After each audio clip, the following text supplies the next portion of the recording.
Hello, sociology students. So, we're picking up where we left off last time in chapter 3 on agents of socialization, and we're going to be looking at the school. So, the school is an agent of socialization whose manifest function is to pass on knowledge and skills. However, the school is an institution, just like any other institution. It has manifest and latent functions. So, in this sense, there are many latent functions to schools, but three of which that have been found in high schools in particular. The first one is universality. Universality effectively it means that the rules within school, students learn that they are meant to apply to everyone equally or universally, but they also are learning at the same point in time that that's in point of fact not what is actually happening, and that rules do get applied differently to different people depending on who you are. Everyone can think of the kids who were the teacher's pets who never got in trouble regardless of what they did, and the kids who got in trouble even when they didn't do anything, who were just always the target. The second one is hidden curriculum. Hidden curriculum are cultural lessons that are being taught using stories. One best way to put it is, for instance, you're working a word problem in math, and the word problem has something to do with teaching you with decimals. And the example is using money changing, for example, like changing currency values from one currency to another. Um, well, that right there is not just teaching you how to do the math, it's also teaching you things about capitalistic expectations. It's teaching you about how to operate within a money economy. It's teaching all kinds of other lessons that are not just the explicit lessons. Then we have the third thing is the corridor curriculum. Now, this is coming from Hemmings. And other researchers since Hemmings have also done research on this. And this is what people learn from their peers outside of the classroom. And so that's why it's called corridor curriculum. It's what kids are learning from other kids. And so what they found was that the lessons, and time again, the same things were found, are focused on teaching racial stereotypes, sexist stereotypes, illicit ways to make money, and changing definitions of coolness and what is cool.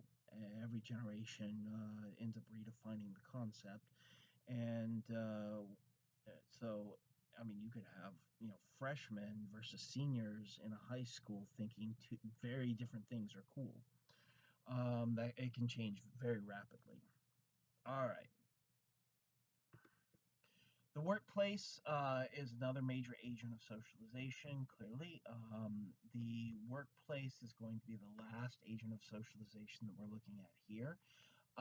Oftentimes, people will start to think of themselves in terms of their career. For instance, I'm a sociologist and a professor. That to me is not just a career. I'm not just doing that to make money. I mean, there's a lot of other things I could be doing that make a lot more money than professors in the liberal arts make. Um, I do it because it's a part of how I understand myself, how I think about myself. I think this material is important. I think it's important to spread this understanding and the knowledge of sociology to as many people as possible. I think it's valuable to continue the project of sociology into the future. And so these are things that are not just, me trying to get a paycheck. This is about how I understand myself within our own culture and our own society. And this is not just me, I'm using myself as an example, but this is true of people in general in the workplace. And so we have what's referred to as anticipatory socialization. That's what most of you are going through right now is right now, as you're sitting there, it's anticipatory socialization. It's learning what you're going to need to know in the future for future jobs or future roles that you're going to be playing within society. It's not just about jobs. I think that's one of the problems in higher education right now is we've become too jobs oriented. And higher education is not just about getting a job. Being able to function in a job should be the lowest bar higher education sets for itself.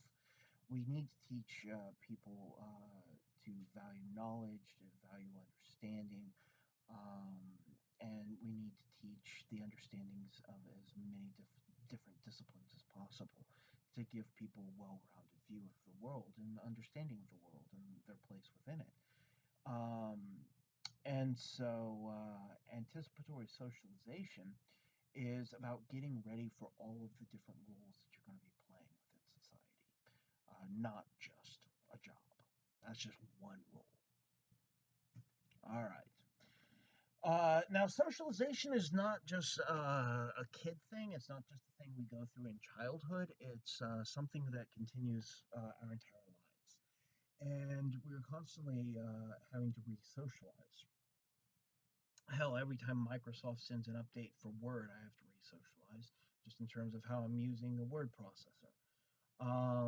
As economies change, as cultures change, as representations, meanings, interpretations of symbols all change, we all go through re-socialization and have to learn new norms, values, attitudes, and behaviors and skills. That's not something that just happens while you're a kid. That's something that's going to continue your entire life. All right. Now, two related concepts: degradation ceremony and total institution. A total institution is a place that completely controls and runs every aspect of your life. And so, total institutions would be things like hospitals, if you get admitted, um, prisons, the military. These are all examples of total institutions. And the military, especially during boot camp, is a total institution. But really, the military. I'm an army brat, and so my dad was career army, and the military ran his life from the moment he was drafted during Vietnam until he retired in the 90s. So, that's what a total institution is. Now, there are some sociologists who argue that because institutions are a part of our lives in every regard, and that we're constantly moving from one institution to another, that we are all living in a kind of total institution, but we don't realize it because we're actually jumping from like the education institutions to occupational institutions to household institutions to what have you. Um, and so that all of them taken collectively, we're constantly living our lives, every moment of it, beholden to some sort of institution. Now, this is a controversial idea in sociology, and I just introduce it to give you a more well-rounded understanding of the concept. Degradation ceremonies are typically what you have to go through before entering a total institution. They are specifically designed to humiliate and inflict suffering on the initiate. And it's to strip the person of their own sense of self, their own sense of dignity, and then stamp an institutional identity onto them. So people go into boot camp to join the military as civilians. They exit boot camp and start their careers as soldiers. And so, soldier is the institutional identity that's then stamped onto them. Just like if we were going to use the penal system, prison, as our example. A person goes into prison as a civilian, um, but once they've been convicted of a crime, then the prison strips them of their identity outside of the prison and stamps the institutional identity criminal convict on them and the expectations that go with that. You can just go down um, the line, and the main point of the degradation ceremony is a ritual that strips you of whatever identity you entered with and imposes an institutionally accepted identity onto you. And you think, well, that never happened to me. Really? What do you think kindergarten was? How, when you walk into a classroom, do you know to walk into the classroom, sit down, pull out your books, pull out your notebooks, and a pen or a computer or something to take notes with, or something to record the lecture, and then sit there quietly and listen to a lecture, raise your hand before asking questions? Did you not learn this till college? No, you learned this way before college. You were socialized as a child and how to be a student. And so now the institutional role that's been stamped on you is student. At this point, you just do it automatically. It's like a second nature because you've been in the institution since you were 4 or 5 years old. All right. Now, this leads us to the end of chapter 3, going over the life course. Now, the life course are the stages of life that you go through. It's historically and it's culturally dependent. So, different cultures have different life courses, and the same culture at different historical points in time are going to have different life courses as well. So, we're going to focus on the life course as it exists currently within the United States of America. Now, I'm not going to go through each one of them because you have the notes yourself and you have the book, and the book and the notes goes through them in detail. Here's what I am going to go through. I'm going to read real quickly what you need to focus on and what you need to know for the exam.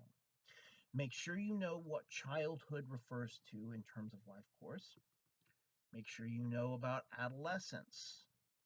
Make sure to look up initiation rites, because initiation rites in pre-modern societies versus initiation rites in post-industrial, I should say, society such as our own, are very different things. Look at adultolescence or transitional adulthood. Look at the middle years and how they break down between early middle years and later middle years, and how gender affects, particularly how women are experiencing early middle years at this point in time. Then make sure to look at the older years, and break that down between transitional older years and later older years. So any of that material that I just quickly ran through is going to be potentially on your exam. As I already said, the details are written out both in your textbook as well as the notes I provided for you. And so that rounds up chapter 3. And in the next video, I'm going to start on chapter 4. Be safe, be well, and I will see you in the next video.